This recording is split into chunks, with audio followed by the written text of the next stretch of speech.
અમદાવાદ પાલડી ખાતે આવેલ શ્રી રામજી મંદિરમાં આરતી કરવામાં આવી।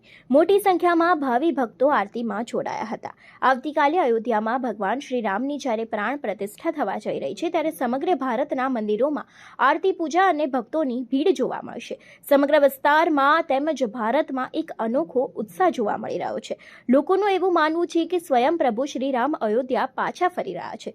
તેવા ભક્તોનું માનવું છે કે સમગ્ર ભારતમાં એક દિવાળી જેવો માહોલ થઈ રહ્યો છે।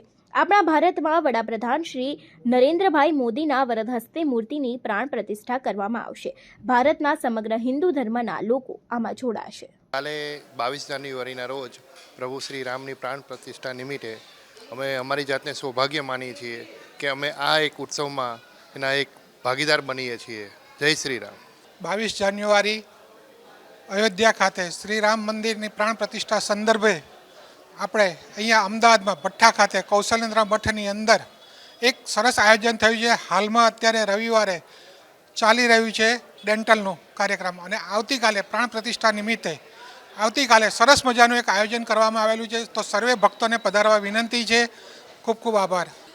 એના માટે અમે બધા બહુ જ ઉત્સુક છીએ અને અમે અમારી જાતને બહુ સૌભાગ્યશાળી સમજીએ છીએ કે અમે આ એરામાં જન્મ લીધો અને અમે આવી રીતે રામ ભગવાનને પાછા અયોધ્યામાં જતા જોઈ શકીએ છીએ અને એના માટે અમે અત્યારે ખૂબ જ ખુશી અનુભવીએ છીએ। જય શ્રી રામ।